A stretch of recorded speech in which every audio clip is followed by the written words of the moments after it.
Hello hello everyone, hi. I am Gopal. आज के इस वीडियो में देखेंगे question number 2327। The question title is number of people aware of a secret. ठीक है, और क्वेश्चन मीडियम टैग्ड है। इनिशियली जब हम क्वेश्चन पढ़ेंगे ना तो उसे ब्रूट फोर्स तरीके से सोचने में थोड़ा कॉम्प्लिकेशंस फील हो सकता है, बट इनिशियल फेज के बाद हम इसे बहुत ही ज़्यादा सिंप्लीफाई कर लेंगे। बेसिक अप्रोच से जो कि आप प्रॉम्प्ट होंगे उस फील्ड में, उसी से ही हम सॉल्व करेंगे। इवेंचुअली हम कुछ एक हल्का सा एडवांस टॉपिक पे डिस्कस करते हुए इसके सॉल्यूशंस को देख रहे होंगे। तो क्वेश्चन डिस्क्रिप्शन कह रहा है, on day one one person discovers secret, you are given an integer delay which means that each person will share the secret with a new person every day starting from delay days after discovering the secret. You are also given an integer forget, which means that each person will forget days after discovering it. ठीक है, a person cannot share the secret on the same day they forget it, ठीक है ना, और any day afterwards it. और उसके बाद जो लास्ट लाइन है कि given an integer n, return the number of people who knows the secret at the end of the day n. Since the answer may be very large, return it modulo 199 plus 7. ठीक है, अब question description को मैं summarise करने की कोशिश करते हैं। हम यहाँ पे ये कह रहा है, फर्स्ट डे पे, डे वन पे एक बंदा जान रहा है, एक पर्सन को सीक्रेट एक बता रहे हैं, कोई एक सीक्रेट है। ठीक है, अब ये पर्सन क्या कर सकता है, कोई भी ऐसे पर्सन बाद में भी आगे इंफॉर्मेशन शेयर कर सकता है, वो कुछ भूल सकता है, ऐसे कुछ कुछ इंफॉर्मेशन शेयर है। ये कह रहे हैं जिस भी डे पे ये इंफॉर्मेशन इसे मिला प्लस डिले एक इंटीजर है, उतने डेज, मतलब टाइमलाइन पे सोच लो ऐसा कुछ कि इस पॉइंट पे मान लो उसे टी मिला और इतना मान लो D delay number of days है। तो ये बोल रहा है कि जो एग्जैक्टली टी प्लस डिले है ना, मतलब टी प्लस डिले जो डे है उस डे से इंक्लूड करके आगे कुछ दिनों तक वो इंफॉर्मेशन जो सीक्रेट का है वो शेयर कर सकता है टू अदर पर्संस। ठीक है, इसके बारे में बात करेंगे, जैसे I am just sharing the question description in brief. अब सेकंड पॉइंट जो कह रहा है कि there is this concept of forget period. Forget period कह रहा है कि ये तो शेयर करता हुआ जाएगा, but there will be a point, let's say here this is the forget period where the a person will forget the information of the secret that he learned at the day t। ठीक है, इस दिन पे जो उसे information मिला था वो इस एग्जैक्ट डे पे भूल जाएगा। मतलब हम t प्लस डिले से शुरू करते हुए for T plus forget minus 1 days तक के बीच में मल्टीपल अदर पर्संस को इंफॉर्मेशन शेयर कर सकता है। ठीक है, ये है। अब उसने क्या कहा, कितने, मतलब जैसे मान लो कि यहां पर ये हो गए वैलिड डेज। ठीक है, ये सारे हो गए वैलिड डेज। अब वैलिड डेज में एक दिन में कितने को बता सकता है, इसने बोला कि ए न्यू पर्सन, मतलब एक ही इंसान को एक दिन में वो बता सकता है। ठीक है, ऐसे करता हो जाएगा। और उसने क्या बोला, ऐसे हमें एक टाइमलाइन पे n गिवन है। तो third point is the crucial one. Third एक पॉइंट बोल रहा है कि n टाइम के बाद, n time and of the nth day, मतलब मान लो कि n डे खत्म होने के बाद, दैट इज n+1 डे पे कोई उठ के देखेगा, पूछेगा how many persons are aware of the secrets information, तो हमें वो नंबर रिटर्न करके देना है और इवेंचुअली मॉड्यूलस लेते हुए आंसर हमें रिटर्न करना है, क्योंकि they are expecting a large number जिसका हमें मॉड्यूलस लेते हुए जाना है। It's just taking modulus. Obviously modulus लेने के बाद अब मान लो 11 है, मॉड्यूलस 3 कर दोगे तो obviously 11 is the absolute answer. 11 modulus 3 will give us I think 2. So 2 is not an answer exactly, but taking modulus 3 they are expecting, क्योंकि वो जो आंसर है वो बहुत बड़ा हो जाएगा एक सर्टेन केस के बाद। ठीक है, ये क्वेश्चन था। अब इस एग्जाम्पल को समझते हैं और एग्जैक्ट इंफॉर्मेशन के तहत वो क्वेश्चन में हो क्या रहा है वो समझते हैं फटाफट। ठीक है, ये बोल रहा है कि n is the 6th day, 6th day के बाद कितने पर्सन अवेयर है वो हमें रिटर्न करना है। जो भी पर्सन जान रहा है वो डिले पीरियड जो फेस करेगा that is day of period of 2, and the forget period that he will face is period of 4। अभी जो आंसर है 5, how it is 5, let's discuss about it. ठीक है, हम क्या करेंगे, इनिशियल स्टेज में पर्सन जो मतलब जिस टाइम पे वो डिस्कवर कर रहा है, discover time comma the periods from which onwards ही कैन शेयर इंफॉर्मेशन, मतलब discover time plus delay time, मतलब शेयरेबल टाइम हम बोलेंगे, जिसमें वो शेयर कर सकता है, shareable time. The third one here is forget time. Forget time माने obviously you guys are already know it कि discover time plus forget period, ये तीन चीज के चलते हम देखेंगे और इससे हम ट्राई करेंगे कि किस हिसाब से वो नंबर्स का ट्रैक हम रख पाएंगे और कैसा ये सब लिंक्ड होगा। तो इससे यहां से इस एग्जांपल से ध्यान दे देना। ठीक है, तो हम क्या देख रहे हैं, इनिशियल डेज में जो हमारे पास वो जो बंदा था उसने देखा 1 is the discover time, day 1 पे उसे पता चला 1 + 2 डिले पीरियड, यहां पे मैं मेंशन कर देता हूं, delay period is 2, forget period is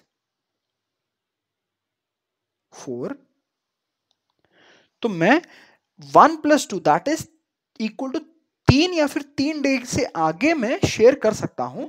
तो मैं डायरेक्टली लिख रहा हूं 3 इज द शेयरेबल पीरियड, 3 से मैं स्टार्ट कर सकता हूं शेयर करना, and 4 is my and period. तो मतलब sorry 1 + 4 that means 5 is my and period for the first person, person 1। ठीक है, तो मतलब मेरा ये हुआ कि मैं जो पर्सन, मेरा जो पर्सन 1 है उसे डे 1 पे इंफॉर्मेशन मिला, डे 3 ऑनवर्ड्स मतलब डे 3 पर भी और डे 3 से आगे वो इंफॉर्मेशन शेयर केपेबल है, और डे 5 एग्जैक्ट डे 5 पर वो इंफॉर्मेशन भूल जाएगा तो ही कांट शेयर इंफॉर्मेशन। तो यहां से एक क्लू हमें मिल रहा है कि हमारा जो शेयरेबल डेज है ना, शेयरेबल डेज इज 3 एंड 4। तो हमारे पास दो नए कॉम्बिनेशन बनाने के ऑप्शंस आ गए यहां पे। दे आर कि एक पर्सन 2 होगा जिसे डे 3 पर पता चलेगा, डे 3 पर पता चलेगा 3 plus delay time is 2, delay time is 2। तो 3 + 2 5 या फिर 5 से आगे, फिफ्थ या फिफ्थ से आगे डेज पे वो किसे क्या कर सकता है, पर्सन 2 इंफॉर्मेशन शेयर कर सकता है। पर्सन 2 की बात चल रही है, ठीक है, पर्सन 1 यहाँ पे खत्म हो गया। Person 2 is the day is the person who got the information from person 1 on his first shareable period that is this 3। और इस ऐसे ही एक 4 है क्योंकि उसके बाद जो है ना 5 होगा, और 5 इज द फॉरगेट पीरियड, 5 वाले दिन एग्जैक्टली वो शेयर कर नहीं सकता। यहां पे लिखा है कि you can not share the secret information on the same day that they are forgetting it. ठीक है, तो ऑब्वियसली हमारे पास ऑप्शंस 3 या फिर 4 बच गए। तो मेरा जो पर्सन 2 है वो 3 पर इंफॉर्मेशन मिला, 5 या 5 से आगे वो इंफॉर्मेशन शेयर कर सकता है। कब, 3 + 4 है ना, forget period is 4, 3 + 4 that is 7th या 7th से ऑनवर्ड उसके पास इंफॉर्मेशन नहीं होगा, उसे कुछ याद नहीं होगा। ठीक है, अब जो मेरा थर्ड पर्सन आएगा, थर्ड पर्सन होगा उसके पास इंफॉर्मेशन होगी फ्रॉम द डे 4। अब वो कब कब से वो उसका डिले पीरियड खत्म खत्म मतलब डिले पीरियड कब तक है, 4 + 2 दैट इज 6 ऑनवर्ड वो शेयर कर सकता है। 4 + 4 8 के बाद वो रुक जाएगा, वो शेयर कर नहीं पाएगा। अब मेरा पर्सन 1 प्रोसेसिंग के बाद बच गया पर्सन 2 एंड पर्सन 3। वैसे ही जैसे मैंने पर्सन 1 के लिए देखा 3 से शुरू 5 पे खत्म, तो कौन से हो गए, 3 और 4। वैसे ही 5 से शुरू 7 पर खत्म, कौन कौन हो गए, 5 और 6। और पर्सन 3 के लिए 6 से शुरू 8 पर खत्म, दैट इज 6 एंड 7। ये हो गए दो केसेस। अब पर्सन 2 के केस में एक इंटरेस्टिंग पार्ट ये है, जो एन की, हाँ मतलब ठीक है जो भी है, अब क्या करेंगे, पर्सन जो डे 5 पर एक पर्सन जानेगा, डे 6 पर एक पर्सन को पता चलेगा। अब डे 5 के लिए पर्सन 4 को पता चलेगा डे 5 पर, 5 + 2 7 से इस पर्सन शेयर कर सकता है, ये पर्सन शेयर कर सकता है इंफॉर्मेशन, 5 + 4 9, 9 या उससे आगे उसके पास इंफॉर्मेशन नहीं होगा, डे 9 या डे 9 से आगे। वैसे ही पर्सन 5 को पता चला information on day 6, 6 plus 2 8 is the day since when he the person 5 can share information, and comma क्या हुआ ये फिर 6 8 6 4 10, ठीक है। एंड इस केस में क्या, जब पर्सन 2 के आउटकम आ गए, पर्सन 2 ने पर्सन 4 पर्सन 5 को बताया, पर्सन 3 के पास अवेलेबल टाइम्स ऑल्दो 6 और 7 है। अब आप सोचो, क्या हम 6 और 7 दोनों दिन पे इंफॉर्मेशन शेयर कर सकते हैं? नहीं, क्योंकि इसने बोला हुआ है डे 9 तक की सारी प्रोसेसिंग करनी है। डे 9 के आगे हमें देखना ही नहीं है किनको पता है किनको नहीं पता है ना। इसने बोला ना कि the number of people who know the secret by the end of the day 9 and here is 6 and here is 6। तो मैं क्या करूंगा, मैं बोलूंगा although 7 is valid for this person 3 but I can not use it. तो मैं क्या करूंगा, एक पर्सन 6 आएगा जो सिर्फ उसे ही इंफॉर्मेशन मिलेगी ऑन ड डे 6, और 6 plus 2 8 या 8 ऑनवर्ड वो इंफॉर्मेशन शेयर कर सकता है। 10 तक उसका रिटेन पीरियड रहेगा, मतलब 10 को वो भूल जाएगा। तो इस हिसाब से अगर हम देखें तो इस पूरे n इज इक्वल टू 6, मतलब 1 से 6 डेज के बीच में किन किन पर्सन के पास इंफॉर्मेशन गया, that is person 1 person 2 person 3 person 4 person 5 person 6। तो आप बोलोगे तो इन टोटल 6 पर्सन हो गए। तो फिर हम क्या बोल देंगे, क्या आंसर 6 आना चाहिए था? क्या आंसर 6 आना चाहिए था? अरे रे रे। अब ये बात आप भूल गए कि डे 5 जब, मतलब उसका जो है ना फॉरगेट पीरियड भी हमें देखना है कि कौन से डे पे किसी भी इंडिविजुअल पर्सन का फॉरगेट पीरियड ओवर हो जाता है। दैट मीन्स कि अगर हम देखेंगे कि अगर एन डे एंड होते होते तब तक अगर किसी भी पर्सन का जो फॉरगेट पीरियड है ना, फॉरगेट टाइम अगर रीच हो चुका है, तो उस पर्सन के पास क्या nth डे एंड होने के पास एंड होने के बाद सीक्रेट इंफॉर्मेशन अवेलेबल होगा? ऑब्वियसली नहीं हुआ। उसने बोला nth डे के एंड तक किन किन के पास इंफॉर्मेशन है। ऑल्दो फर्स्ट डे से 6th डे के बीच में बहुत सारे पर्सन्स के पास इंफॉर्मेशन शेयर हुआ था, but unfortunately there were some people whose forget time is laser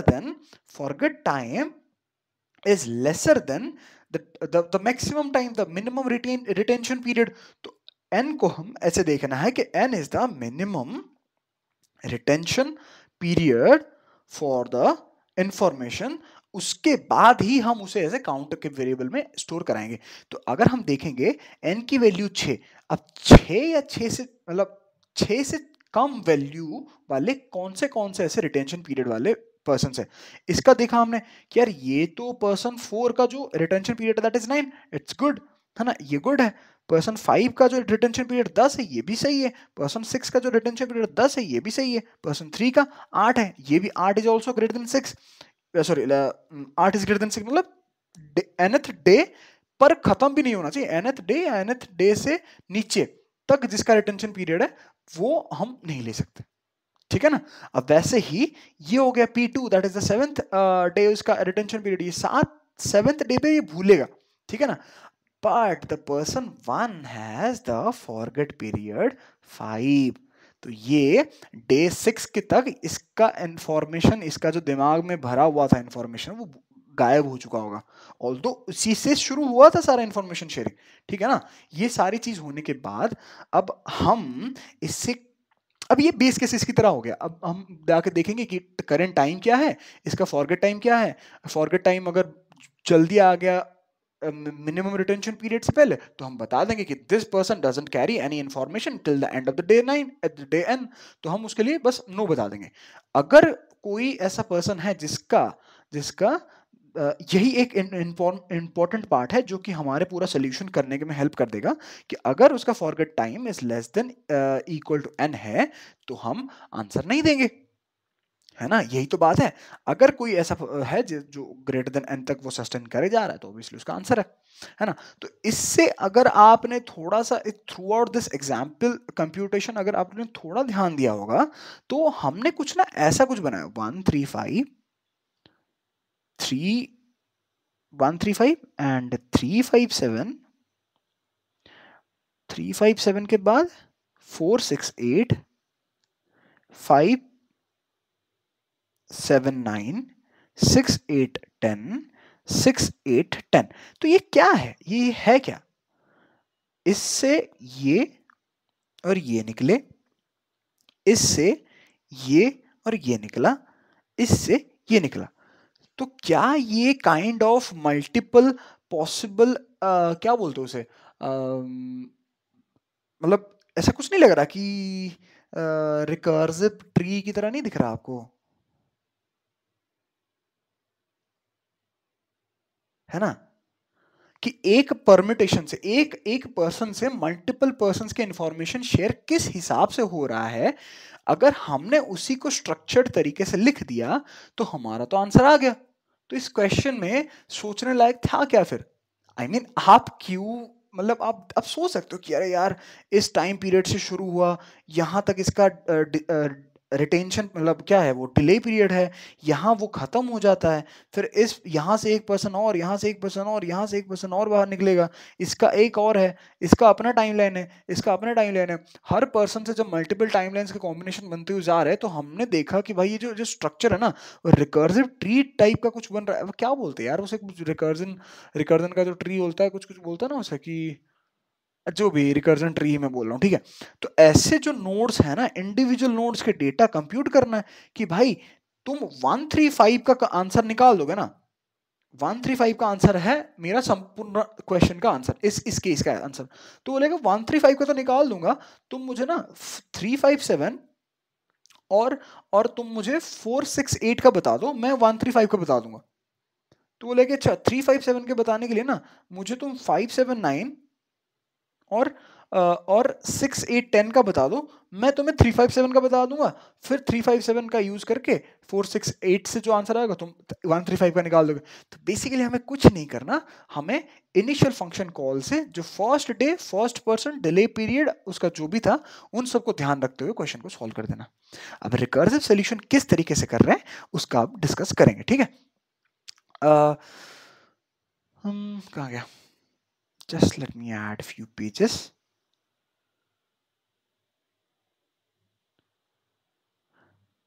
ठीक है ना? I hope you are getting what I am trying to convey here. कहीं पर भी दिक्कत आएगा तो please go and watch for few minutes कि हमने कैसे उस एग्जाम्पल को सॉल्व करा, उससे ही क्वेश्चन आई मीन हो जाना चाहिए सबका, ठीक है। अब जो भी है, हम रिकर्सिव तरीके से क्या करेंगे, एक फंक्शन कॉल करेंगे, एक फंक्शन कॉल करेंगे, लेट्स से फन। इसमें ना देखो, इसमें मैं एक फैक्टर कैरी करूंगा, that is current time, current time और स्टार्ट टाइम। आई मीन मैंने देखा कि एक पीरियड, एक पर्सन का इंफॉर्मेशन, ये सब आपको इनिशियली लगेगा कि यार ये आउट ऑफ द ब्लू कैसे बोल दिया, कि आउट ऑफ द ब्लू नहीं बोला। For person P1 let's say T is the starting period, the discovery time, और मैं कह रहा हूं इंफॉर्मेशन शेयरेबल है T प्लस डिले पीरियड से, इंफॉर्मेशन फॉरगेट कब तक हो जाएगा, T प्लस फॉरगेट पीरियड पे। अब मैंने कहा कि मुझे करना क्या है, मुझे करना कुछ नहीं है, P1 कितने जनों को कॉल करके बता सकता है कि भाई देखो मैं, मेरे पास ये इंफॉर्मेशन है, तुम भी ले लो। That is nothing but for the time T ranging from T plus delay to T plus forget -1।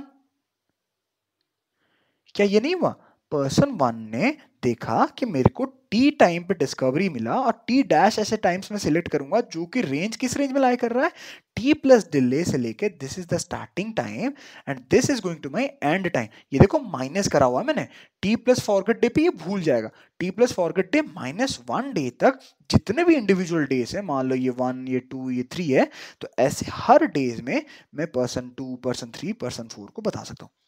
तो मैंने क्या करा, मैंने करा कि देखो अगर मेरे पास स्टार्टिंग डे हो ना, अगर स्टार्टिंग डे हो तो मैं उसका डिले पीरियड मतलब जो शेयरेबल पीरियड कब से है, शेयरेबल पीरियड, शेयरेबल टाइम और फॉरगेट टाइम मैं इजीली कंप्यूट कर सकता हूं। तो मैंने बस इसीलिए कहा कि मेरे पास एक एक एक फैक्टर तो बेयर मिनिमम चाहिए कि स्टार्ट कब हुआ था, ये तो चाहिए ही चाहिए। और उसके बाद आपकी मर्जी कि start time plus delay time रखो, और चौथा फैक्टर क्या, start time plus forget time रखो, कौन मना कर रहा है। मेन जो चीज क्या चाहिए, वो तो फॉरगेट टाइम ही चाहिए ना। तो मैंने कहा कि for start time is the mandatory thing that I am going to need, and current time is nothing but the time ranging in between T plus delay से लेके T plus forget -1।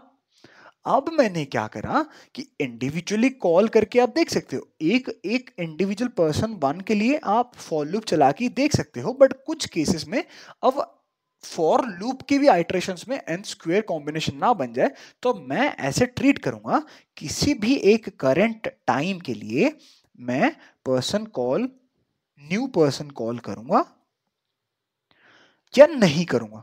I mean नहीं करूंगा is not an option. तो मैं ये क्या कह रहा हूं, मैं बस कह रहा हूं कि एक पर्सन के लिए, एक पर्सन के लिए किसी एक current time denotes nothing but the time ranging from T plus delay से लेके टी प्लस फॉरगेट -1।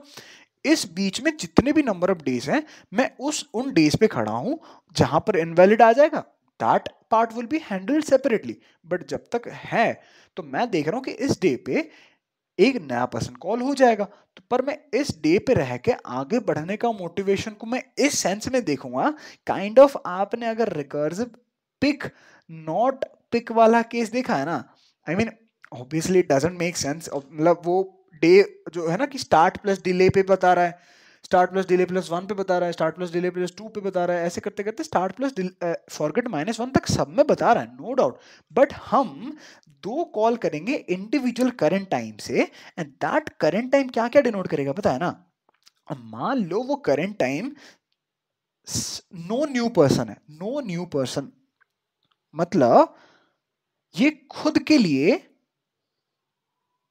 टाइम बढ़ा रहा है ना। अब मेरा जो करंट टाइम था वो भी तो बढ़ेगा ना, करंट टाइम कहीं तो बढ़ते बढ़ते फॉरगेट टाइम तक रीच करेगा। तो मैंने कहा कि किसी भी रैंडम टाइम पे मैं जो आगे अपने आप को बढ़ा रहा हूं ना, मतलब इसका एक अलग से स्टार्टिंग टाइम है ना, मैं बोलूंगा इसका इस पॉइंट पे पर्सन 1 क्या कर रहा है, एक कॉम्बिनेशन के साथ आगे बढ़ रहा है, दैट इज कि करंट टाइम +1 कर दे रहा है, मतलब अपने आप हो जाएगा, ऑब्वियसली वो हो जा रहा है, उसके साथ starting time as it is carry कर रहा है। Starting time as it is मतलब starting time comma start plus delay time comma start plus forget time, ये जो तीनों सेट फॉर पर्सन 1 है वो एज इट इज रह रहे हैं। और मैं उसी एक इंस्टेंस पे एक नया पर्सन को कॉल करूंगा, तो मेरा कैसा दिखेगा, मेरा जो नया पर्सन का कॉल करूंगा P2 के लिए, तो अभी का जो current time is current time, no doubt current time is current time. Next call करूंगा करंट +1 कर सकता हूं, कुछ भी कर सकता हूं, that's up to me, current time. और मैं जो जो मेरा जो स्टार्ट पीरियड होगा ना, that will be also current time. समझ गया ना। P1 के लिए देखो, P1 के लिए स्टार्ट टाइम जो भी था, स्टार्ट प्लस डिले से आगे एक एक दिन जैसे बढ़ता हुआ जा रहा है, P1 के लिए स्टार्ट टाइम तो एज इट इज रह रहा है। एज इट इज रहना मतलब कहीं ना कहीं इसका forget start plus forget time fix हो रखा है, नो डाउट। बट जैसे ही मान लो इस करंट टाइम पर वो एक नए पर्सन को बताता है, P2 के लिए जो टाइम लाइन है ना, वो यहां से शुरू हो जाएगा, और इस P2 के लिए ये हो जाएगा स्टार्ट टाइम, नया स्टार्ट टाइम है ना। P2 के लिए अपना खुद का स्टार्ट टाइम होगा, जो कि ये करंट खुद ब खुद ही होगा, खुद ही तो होगा। P1 का एक रैंडम पॉइंट पे जो करंट टाइम हम बता रहे हैं, वो P2 के लिए एक स्टार्ट टाइम बन गया, और उसका अपना एक स्टार्ट प्लस करंट टाइम होगा, और उसका अपना एक स्टार्ट प्लस फॉरगेट टाइम होगा, sorry start plus delay time होगा, और उसका एक अपना स्टार्ट प्लस फॉरगेट टाइम होगा। तो उस हिसाब से P2 के कॉम्बिनेशन चलेंगे। इसी को ही मैंने कहा एक एक करंट टाइम के लिए न्यू कॉल और नो न्यू पर्सन कॉल, ठीक है, ऐसे कुछ है, ऐसे कुछ समझ जाना। और इसी हिसाब से हम कॉल्स करते हुए जाएंगे, कब तक, जब हमारा जो करंट टाइम है ना, जब हमारा करंट टाइम है वो दो केस से मैच कर सकता है, दो केस से मैच कर सकता है। केस वन इज कि वो n से बड़ा हो गया, मतलब करंट टाइम बढ़ाते हुए जा रहा था मैं, जो n की वैल्यू थी ना वो छोटा पड़ गया, मतलब किसी किसी जो स्टार्ट, मतलब देखो ना यहां पर देखो, जैसे कुछ हमारा एग्जांपल था ना, जैसे 6-8 था, ये स्टार्ट टाइम था, ये 8 इज द शेयरेबल टाइम, जो 8 से वो शुरू कर सकता है। अब देखोगे, sorry, 6 is the start time. अब देखो 6 एक कॉल होएगा, 7 एक कॉल होएगा, 8 एक कॉल होएगा, 9 एक कॉल होएगा, 10 एक कॉल होएगा, ऐसे कुछ कुछ होते जाएंगे, नो डाउट। कब तक होते जाएंगे, क्योंकि ये जो सपोर्ट कर रहा है ना 8-9 तक सपोर्ट कर रहा है, ठीक है। अब मैं 6-7 पे शेयर कर नहीं सकता, कर सकता वो अलग बात है, बट मेरे पास तो पॉसिबिलिटी है ना इस पर्सन पी डैश के लिए 8 और 9 तक वो आराम से जा सकता है, 9 तक, 10 के बाद वो भूल जाएगा। बट एन जो है ना यहाँ पर 6 था, एन बोलेगा भाई तुम तो पहले ही मुझे तुमने पहला, तुम्हारा जब से शुरू हो रहा है ना, जब जिस दिन तुम्हें पता लग रहा है उसी दिन मेरा मेरा लास्ट डे था, तो मेरा तो ऑब्जेक्टिव यही है कि इस पर्सन का इंफॉर्मेशन रिटेंशन पीरियड इस मिनिमम रिटेंशन पीरियड से ज्यादा है कि नहीं चेक करना, अगर है तो इसका कंट्रीब्यूशन मेरे आंसर के लिए प्लस हो जाएगा, नहीं होता फिर that would be considered different one. इसीलिए मैं क्या करूंगा, केस वन जब मैं देख रहा हूं कि case one for current time for ऐसे ट्रैवर्स करते करते पर्सन वन के लिए जैसे यहां पे चल रहा था, अगर ग्रेटर देन एन हो जाता है, then I would say yes this person has the information even after the minimum retention period. अब the case two is the interesting part. Case two में क्या हो रहा है, अब केस टू कब आएगा, मतलब कि current time greater than N नहीं है, मतलब less than equal to N कहीं पर है, और मेरा करंट टाइम जो है ना ग्रेटर देन इक्वल टू क्या, मतलब करंट टाइम प्लस करते करते करते जा रहे हैं ऐसे, डिले, मतलब शेयरेबल टाइम जो मैं बोल रहा था, shareable time was this,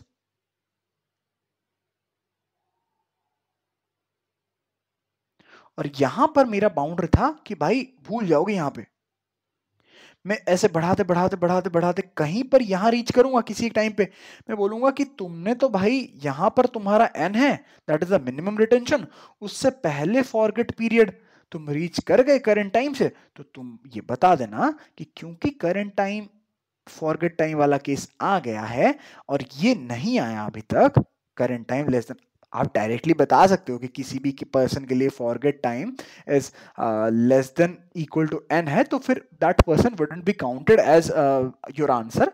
but हाँ, ये मैं इसलिए कह रहा हूं कि हम रिकर्सिव कॉल्स में मल्टीपल केसेस ना लगा के एक स्ट्रेट फॉरवर्ड सिंपल क्रिस्प रखने के लिए कि करंट टाइम में बढ़ाते हुए जा रहा हूं, मैं देख रहा हूं कि भाई मिनिमम टाइम अगर रीच कर गया, वेल एंड गुड, कि मिनिमम टाइम को क्रॉस कर गया तो रिटर्निंग वन, क्योंकि उसके आगे कंप्यूट करने की जरूरत नहीं है। बट मिनिमम टाइम आया नहीं, बट फॉरगेट टाइम रीच हो गया, तो मैं बोल दूंगा कि भाई return 0। These are my base cases, ठीक है ना। अब बेस केसेस ऐसा हो गए, तो फंक्शन कॉल हम कर देंगे। सॉरी भाई जिसके लिए भी वो ऐसे आवाज थोड़ा बीच बीच में अगर ऊपर नीचे हो जाता है, so I try to get some different kind of mic और समथिंग, ठीक है। तो हाँ, मैं कह रहा था कि फंक्शन कॉल्स में एक एक ट्रिकी पार्ट सा है कि हम एक ऑप्टिमाइजेशन के लिए, देखो मान लो किसी का स्टार्ट टाइम वाज 1, किसी का डिले पीरियड वाज 10, किसी का forget period was 12 let's say, तो मैं बोलूंगा यहां पर 1 है, यहां पर 11 है, यहां पर 13 है। ये 13 कैसे रीच हुआ, 1 + 12, 11 कैसे रीच हुआ, 1 + 10। जो शेयरेबल टाइम है ना that is 11, 12 and 13, sorry 11 and 12, 13 पे तो वो भूल ही जाएगा ना। तो मैं अगर किसी एक पर्सन पी के लिए फंक्शन कॉल करूंगा करंट टाइम 1, 2, 3, 4, 5 ऐसे करते करते अगर 11 तक रीच करा मैं, तो मुझे तो कोई फायदा नहीं हुआ ना। हर फंक्शन जो रिकर्सिव स्टैक्स ऐसे बढ़ते हुए जाएंगे मेरे, वो क्या डिनोट कर रहे हैं, वो तो वो पहले ही बता रहे हैं कि भाई मैं 11 से नीचे कहीं पर शेयर कर नहीं सकता। तो मैं पहला ही अगर फंक्शन कॉल पी के लिए ऐसा कर दूं कि start time plus delay time, I am talking about current time, ठीक है। मैं करंट टाइम जो कंसिडर करते हुए चलूंगा, अगर मैं वो स्टार्ट प्लस डिले से शुरू कर दूं तो मेरे डिले माइनस डिस्कवर टाइम या स्टार्ट टाइम,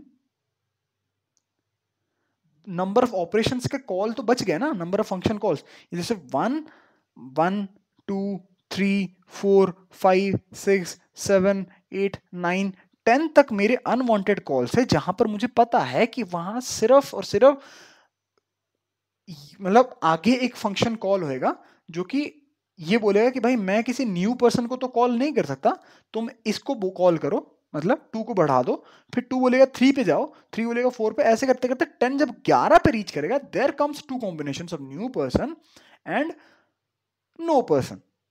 हमारा जो एक बेसिक कन्वेंशन टाइप का हमने डिस्कस करा हुआ है, ठीक है। तो इसीलिए मैं क्या करूंगा, किसी भी नई पर्सन के लिए मैं डिले पीरियड जब से शेयर कर सकता है ना, मैं उस discover time plus delay time मिला के एक shareable time kind of thing बोल के आगे बढ़ता हुआ जाऊंगा। अगर आपकी चीजें थोड़ा ज्यादा ऊपर नीचे होगी तो थोड़ा डाइजेस्ट करना इसे। I mean, we are just trying to optimize the function calls here, nothing more than that. आप सिंपल प्लस प्लस करते हुए भी जा सकते हो, ठीक है, कोई बड़ी बात नहीं। तो इसका जो सिंपल रॉ रिकर्सिव कोड है वो कैसा दिखता है, हमने क्या करा, एक ग्लोबल वेरिएबल लिख लिया, delay forget and minimum retention. This is nothing but the delay value, this is nothing but the forget value, this is nothing but the n, minimum retain period. N would make more sense if we say minimum retain period। ये जिसके साथ हमें modulus लेना है 197, हमने क्या करा, पहले असाइन कर दिया ताकि हर फंक्शन कॉल में मैं डिले फॉरगेट मिनिमम रिटेंशन पास ना करूं करके ग्लोबल कर दिया इन्हें, ठीक है, ग्लोबल कर दिया। अब मैंने कहा जब फर्स्ट पर्सन के लिए ना discover time was 1, first person को कब पता चला, जब डे 1 पे पता चला, डे 1 पे पता चला। मैंने कहा इस डिस्कवरी टाइम के बाद शेयरेबल टाइम क्या है, पर्सन 1 किसी दूसरे पर्सन को कब से शेयर कर सकता है, मैं बोलूंगा this discover time plus delay time. उस पॉइंट से आगे, उस पॉइंट या फिर उससे आगे मैं किसी दूसरे पर्सन को इंफॉर्मेशन शेयर कर सकता हूं।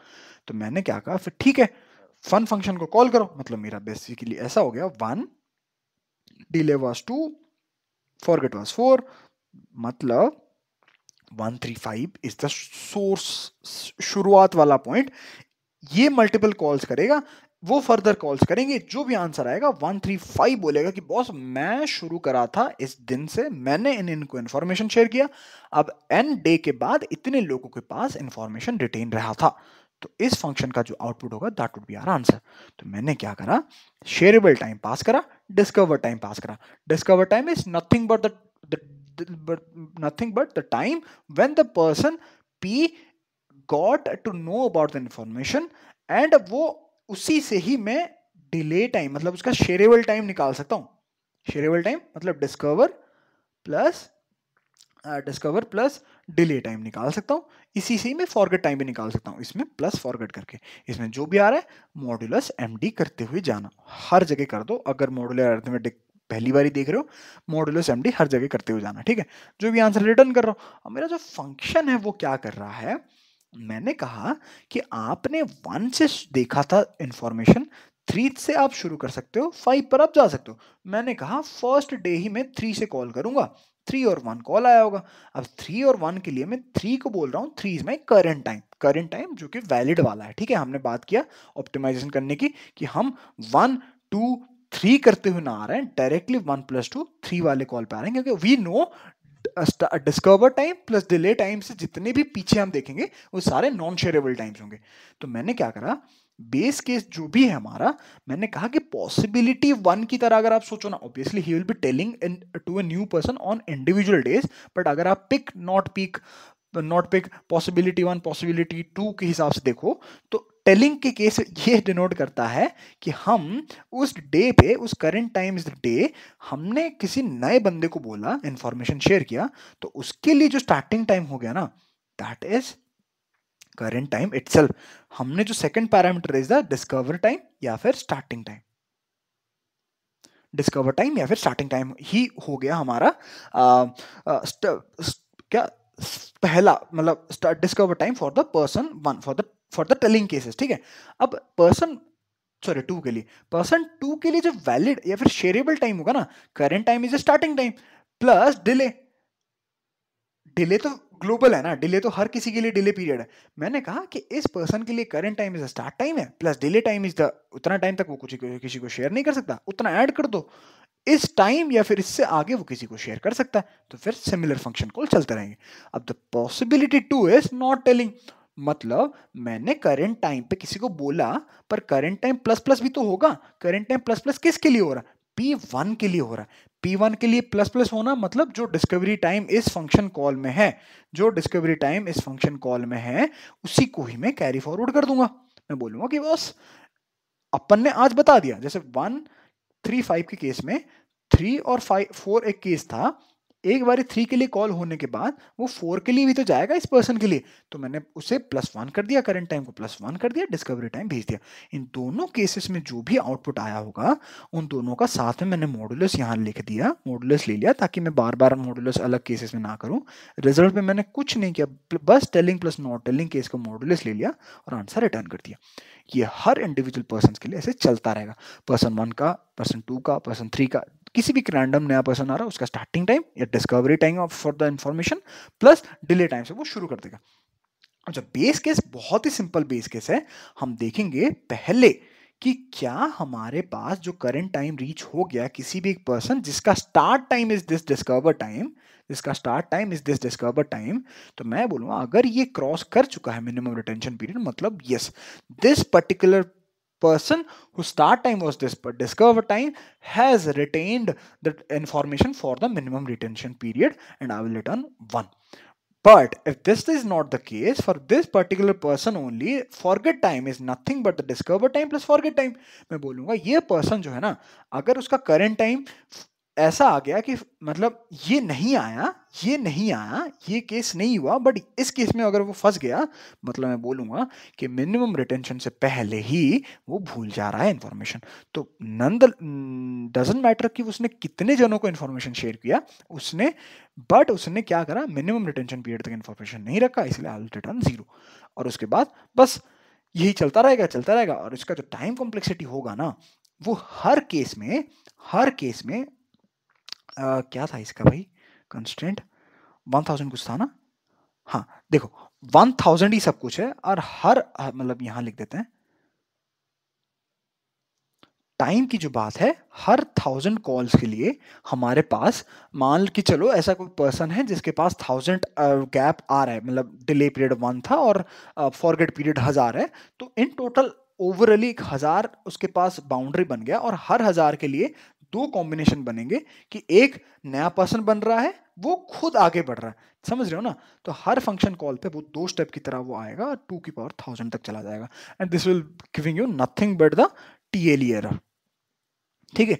और इतने ही नंबर ऑफ स्टैक स्पेसेस वो लेते जाएगा, तो काइंड ऑफ TLE नहीं आता तो MLE आ जाता, ठीक है।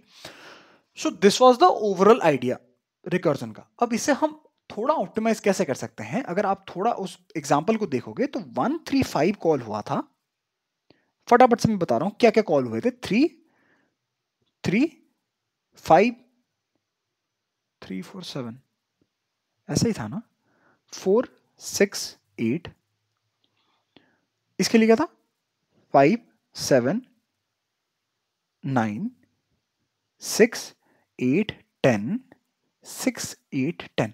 तो आप अगर देखोगे starting time is the only distinguishing time, कि एक रैंडम स्टार्टिंग या फिर डिस्कवरी टाइम, हम जिसे जो बोल रहे हैं क्वेश्चन में, डिस्कवरी टाइम के अलावा कोई भी ऐसा मतलब चीज अनोखा नहीं है यहाँ पे।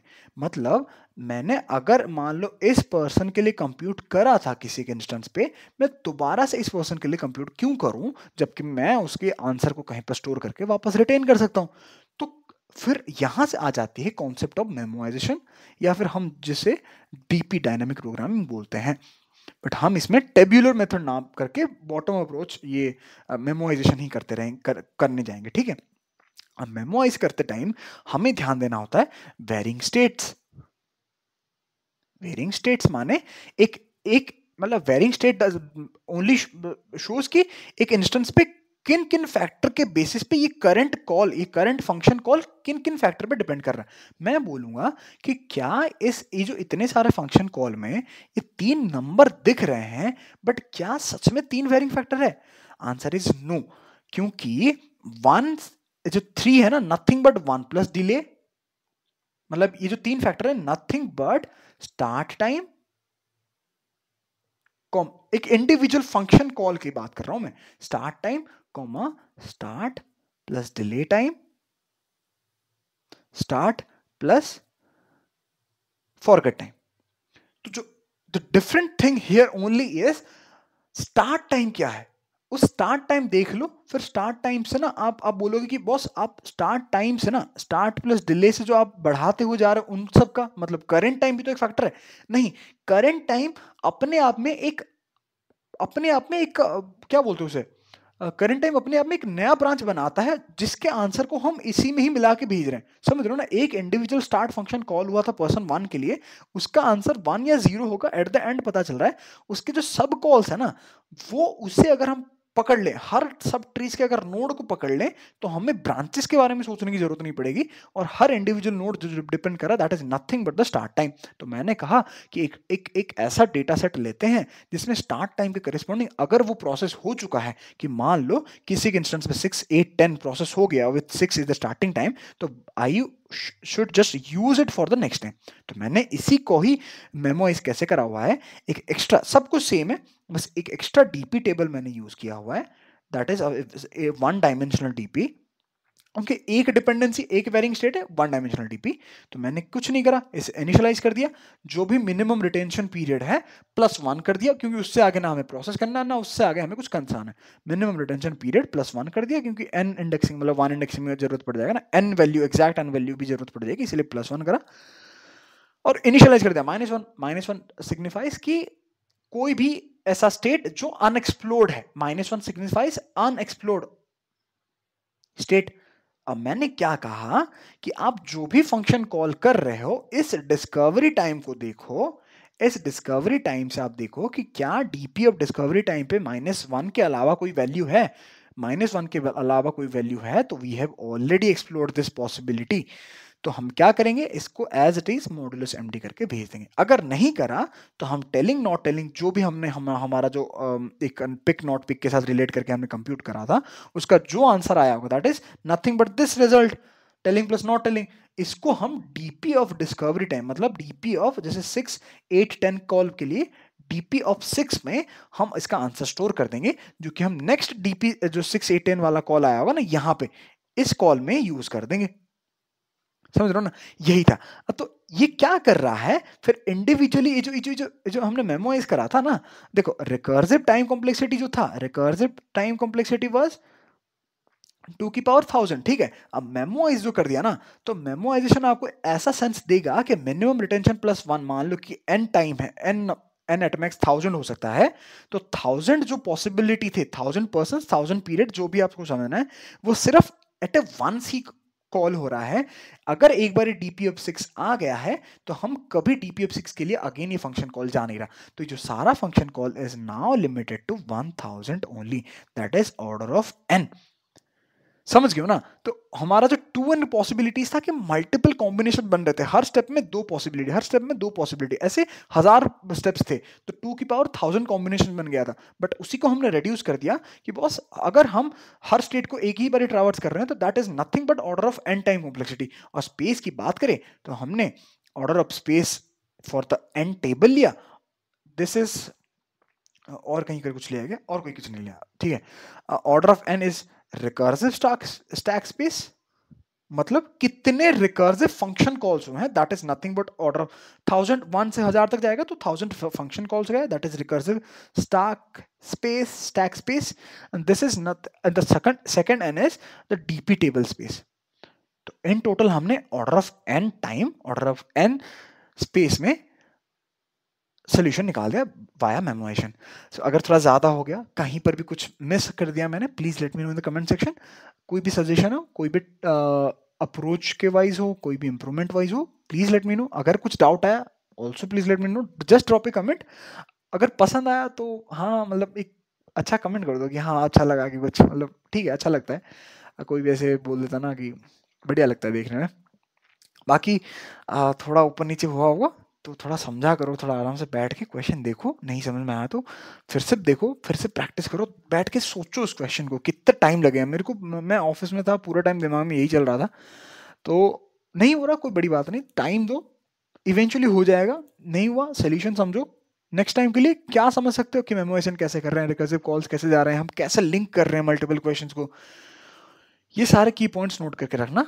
And I hope you like the video. अगले वीडियो में फिर से मिलता है, ठीक है? Till the next video, take care, bye bye.